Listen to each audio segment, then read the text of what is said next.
ರಾಯರ ಸತ್ಯ ಇದೆ. ಇವತ್ತು ನಾವು ಇಲ್ಲಿ ಬಂದಿದ್ದೀವಿ ಅನ್ನೋದಕ್ಕೆ ರಾಯರೇ ಸಾಕ್ಷಿ.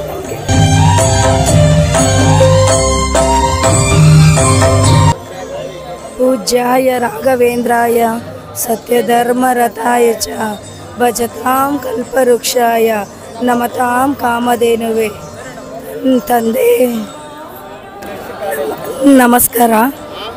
ನಮ್ಮ ಹೆಸರು ಮಂಜುಳಾ ಅಂತ. ನಾವು ಚಂದಾಪುರ ಬನ್ನಳ್ಳಿಯಿಂದ ಬಂದಿದ್ದೀವಿ. ಆರಾಧನೆಗೆ ಬರಬೇಕು ಅಂತ ಅಂದ್ಕೊಂಡಿದ್ವಿ. 3 ದಿವಸ ರೆಶ್ಶು ಫ್ರೀ ಇಲ್ದಿರೋ ಇದಾಗ್ದಿರೋ ಕಾರಣ ರಾಯರು ನಮ್ಮನ್ನು ಇವತ್ತು ಮಾಡ್ಕೋಬೇಕು ಅಂತ ಇವತ್ತು ಮಾಡ್ಕೊಂಡಿದ್ದಾರೆ. ಹುಷಾರಿಲ್ದಿದ್ರು ನನಗೆ ಶಕ್ತಿ ಕೊಟ್ಟಿದ್ದಾರೆ. ನನಗೆ ಶಕ್ತಿ ಕೊಟ್ಟು ಇಲ್ಲಿ ಗಂಟ ಕರೆಸ್ಕೊಂಡಿದ್ದಾರೆ. ನನಗೆ ಅದು ತುಂಬ ಸಂತೋಷ ಆಗ್ತಿದೆ. ರಾಯರ ಸತ್ಯ ಇದೆ. ರಾಯರ ಸತ್ಯ ಇರೋದಕ್ಕೆ ಇವತ್ತು ನಾವು ಇಲ್ಲಿ ಬಂದಿದ್ದೀವಿ ಅನ್ನೋದಕ್ಕೆ ರಾಯರೇ ಸಾಕ್ಷಿ.